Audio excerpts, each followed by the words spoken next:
Halo teman-teman, apa kabar? Semoga sehat selalu teman-teman. Ketemu lagi dengan saya Bayu 78 Farm.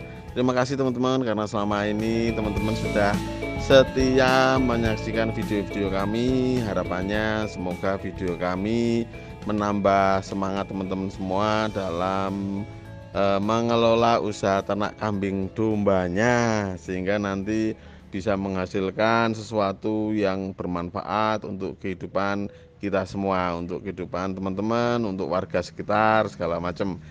Oke teman-teman, pada video kali ini saya mau sedikit membahas mengenai banyak potensi di sekitar kita yang kita mungkin belum memahami atau belum kita maksimalkan, yang bisa sebenarnya membantu progres kenaikan usaha peternakan kambing domba kita. Jadi sebenarnya banyak hal-hal sepele yang bisa dimaksimalkan tapi kita belum terbiasa atau bahkan mungkin belum tahu ya. Oke teman-teman, saya mau berangkat dari dalam kandang dulu ya. Oke, dalam kandang itu sebenarnya kita semua selaku peternak kambing domba punya harta karun. Harta karunnya berupa kotoran kambing dan domba yang bisa diolah menjadi pupuk. Pupuknya bisa untuk diaplikasikan ke berbagai jenis tanaman, baik itu tanaman pakan ternak, tanaman sayur, tanaman buah. Kemudian limbah kotoran ternak ini, limbah kambing domba ini bisa juga digunakan untuk media hidup cacing. Kemudian kita bisa panen cacing, kita pelihara ikan, pakan ikannya nggak usah beli gitu. Bisa juga dikemas, diolah dan dikemas dengan cantik, kemudian berjualan pupuk kandang gitu. Nah ini selama ini yang belum banyak diolah oleh mayoritas peternak kambing domba di Indonesia. Nah, pupuk dari limbah kambing domba ini sangat bagus ya teman-teman untuk kesuburan tanah. Ini kita tuh cuman butuh ketelatenan kok, butuh ketelatenan, butuh rutinitas dalam mengumpulkan, kemudian mungkin diolah atau mungkin langsung dipupukkan ke lahan atau ke tanaman-tanaman pertanian. Kuncinya cuma telaten aja. Kalau kita telaten maka kita punya banyak potensi hanya dari kotoran kambing dombanya loh, belum dari yang lain-lain nih loh. Nah, oke, kemudian dari kandangnya. Kandangnya kalau kita bikin kandangnya bersih, kandangnya rapi, kandangnya enak dilihat, maka orang lain akan berminat main ke kandang kita. Kalau kandangnya kumuh, kalau kandangnya bau, kalau kandangnya pengap, maka orang lain pun berpikir banyak untuk berkunjung. Wah, nanti kalau berkunjung kok kayaknya kandangnya kok nggak rapi ya, kok nggak bersih ya, kok kelihatannya kumuh ya. Nah, ketika orang lain tidak berminat main ke kandang kita, maka potensi terjadinya transaksi maka akan turun teman-teman. Nah, ini yang perlu kita hindari.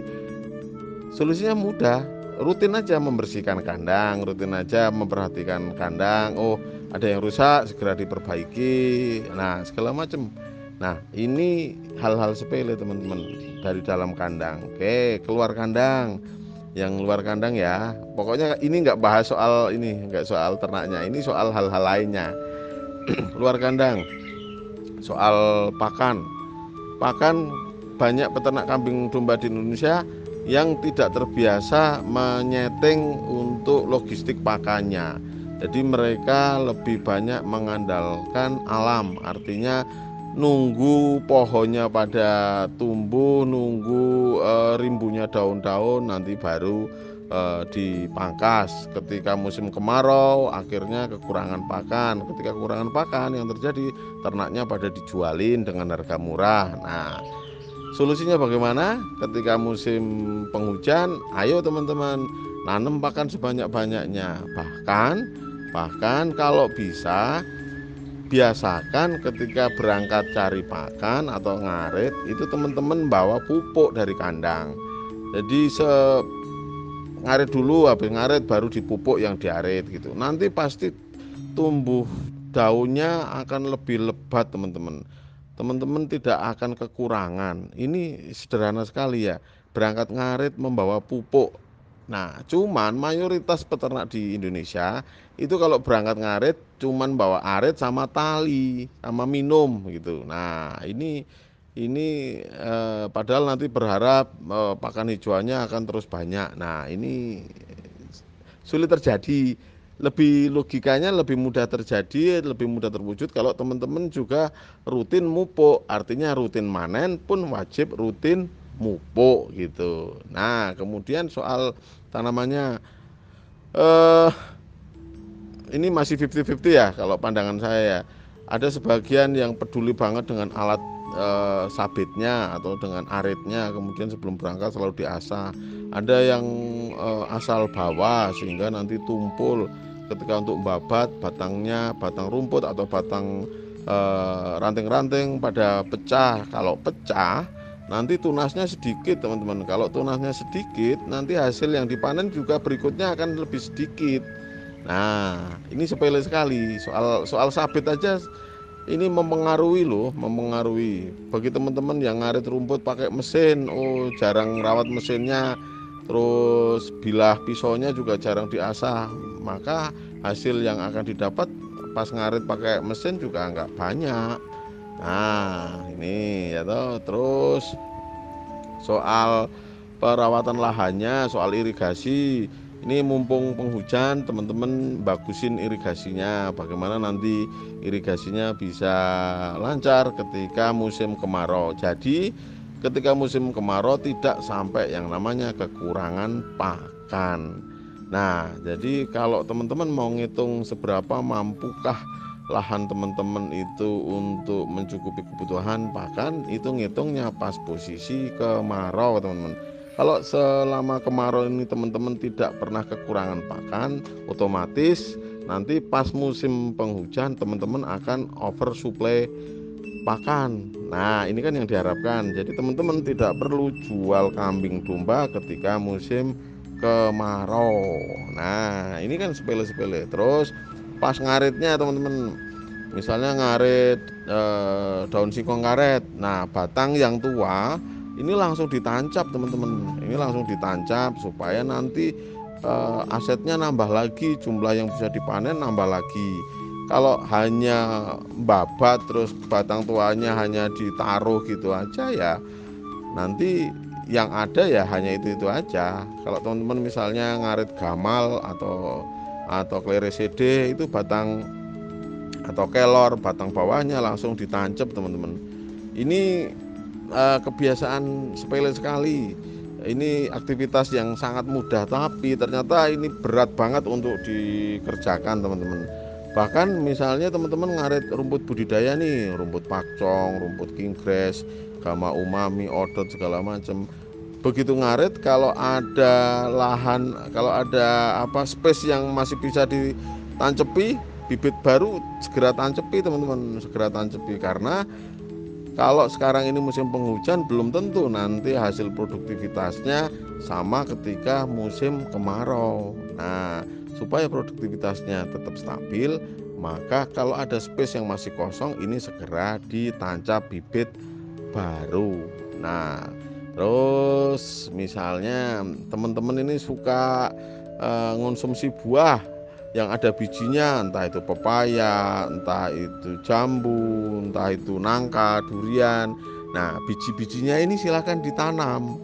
Silakan ditanam. Kalau ditanam nanti maka akan muncul tanaman baru, wujudnya tanaman-tanaman buah. Tanaman-tanaman buah ini nanti juga akan menghasilkan, daunnya bisa untuk pakan, buahnya untuk konsumsi. Kalau lebih bisa dijual. Nah, kemudian soal tanaman buah ini bagi teman-teman coba praktekkan. Kalau teman-teman punya induan yang dibreedingkan atau dikembangbiakkan, itu kan nanti durasi hidupnya lama. Coba teman-teman sandingkan satu ekor induk itu berbanding 5 pohon pisang misalnya ya. Jadi kalau teman-teman punya 10 induan, teman-teman harus nanam 5 kali 10, jadi 50 pohon pisang. Nah, dari situ, dari satu pohon pisang itu nanti akan berkembang, kemudian bisa dipencar di mana-mana. Teman-teman akan dapat income tambahan dari hasil pisang, dari hasil bibit pisang. teman-teman akan dapat tambahan pakan dari daun pisang, jantung pisang. Nah, sama pepaya juga iya ya. Nah, pepaya juga nanti bisa teman-teman kembangkan. Wah, saya punya varian bagus nih. Nah, bijinya bisa disemai kemudian ditanam kembali. Nah, misalnya teman-teman ada di perkotaan nih. Nah, manfaatkan aja mereka-mereka yang punya pohon-pohon tinggi, pohon-pohon rimbun, nanti di ini aja di ditanyain boleh nggak tak pangkas gitu. Biasanya welcome banget itu, sangat-sangat senang kalau teman-teman menawarkan jasa itu. Nah, jasa pangkas pohon itu aja itu lumayan loh teman-teman. Itu misalnya satu pohon ini mangkas ini sama buang ranting daunnya katakanlah 100.000. Wow, satu tempat memotong 3 pohon itu udah 300.000. Daunnya bisa untuk pakan, ranting segala macamnya bisa dijual ke tukang tahu. Nah, ini udah jadi income lagi nih. Nah, hal-hal seperti ini teman-teman yang harus diperhatikan. Misalnya teman-teman di sekitar ada pengusaha-pengusaha pangan, entah itu tukang tahu, tukang tempe, tukang tukang gorengan segala macam. Ini limbah-limbahnya semua bisa dimanfaatkan untuk ternaknya. Nah, ini hal-hal sepele teman-teman, hal-hal sepele yang bisa dimaksimalkan sehingga menekan biaya dan menaikkan profit. Ini tinggal mengubah kebiasaan saja kok, mengubah kebiasaan. Mas, saya itu mau nanam-nanam tapi nggak punya lahan. Oke, gunakanlah mulutnya. Mulutnya digunakan untuk bertanya ke warga sekitar, tetangga-tetangga yang sekiranya punya lahan. Boleh nggak lahannya ini daripada kurang maksimal saya olahnya, tapi saya nggak punya duit ini untuk ngolah untuk sewa lahannya. Boleh nggak nanti kalau saya akadnya ini untuk tiap kurban saya menyediakan 1 domba pejantan untuk kurban dengan luasan lahan katakanlah 3.000 meter. Nah, ini bisa nggak pakai modal ya kan, modalnya hanya modal suara, modal berani bertanya, ini yang marilah kita maksimalkan teman-teman, karena ternak kambing domba itu hambatannya banyak, tantangannya banyak, resikonya besar. Kalau kita tidak bisa memaksimalkan potensi, maka resiko-resiko ini, hambatan-hambatan ini ngumpul jadi satu. Ini jadi beban yang sungguh sangat luar biasa. Nah, resiko dan hambatan ini kita manajemen dengan baik sehingga resiko dan hambatan ini berubah menjadi sebuah peluang baru gitu. Oke teman-teman, mari teman-teman lebih jeli melihat sekitar, lebih jeli memaksimalkan hal-hal yang selama ini mungkin belum maksimal, supaya kita selaku peternak kambing domba bisa hidup berkecukupan dari hasil ternak kambing dombanya.